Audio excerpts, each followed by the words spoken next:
Hi, David Erdos back with a new poem. This is a tribute to the poet and playwright Tony Harrison, who died on Friday. Some of you may not know his work, but he was a master of his art. And as great creatives leave us at increasing pace, it seems important to reintroduce and remind and restore.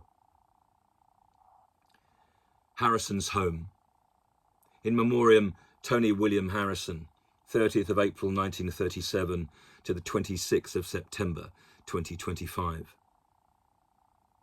In nearing 89 then, beware, if you are a man of achievement, or in this case, poet, playwright, British born but Greek made, as those first masters long felled, found in your work fresh kingdoms, in which rhyme arose from ruins, and a spotlight was sourced from stone shade.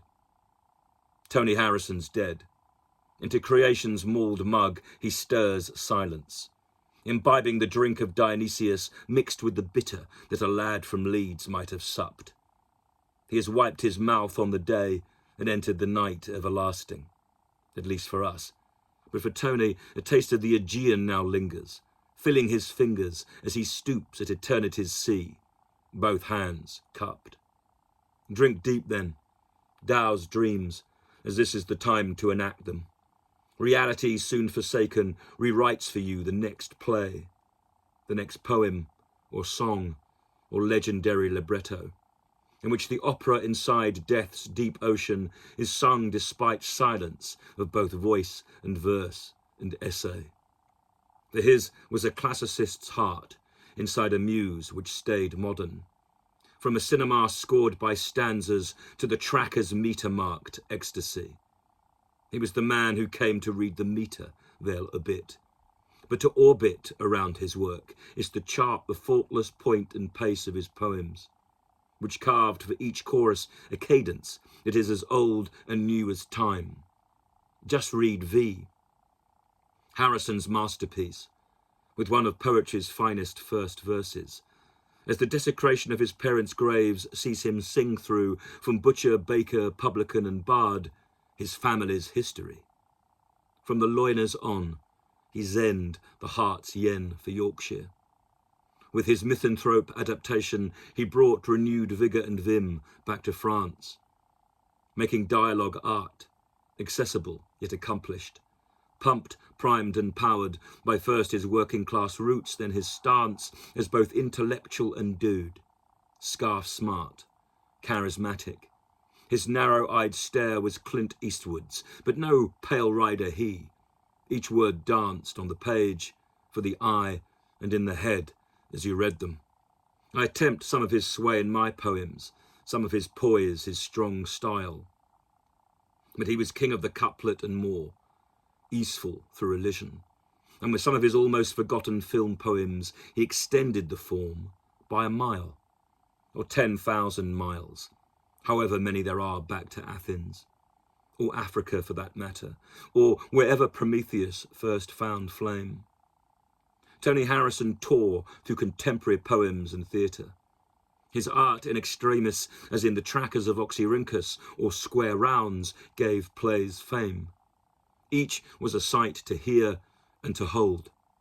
His was a harrowing Oresteia, with as much horror as hues and as perfect as translation can be, thought as frame.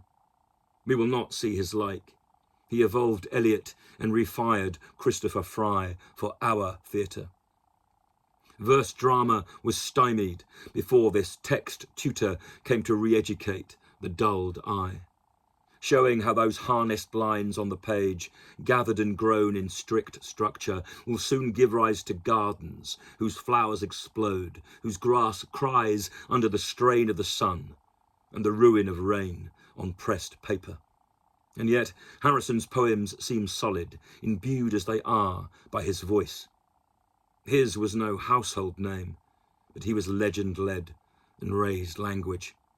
What Harrison housed in tight rhyming and in blank verse too left no choice in deciding what works and what sustains both readers and actors. There is Delphic dust flown about you as you speak him aloud, and sweet bread washed down by wine, beer and brews that Atlantis no doubt would have yeasted. And in reading him, you'll have feasted on the flavours that only bear fruit for the dead.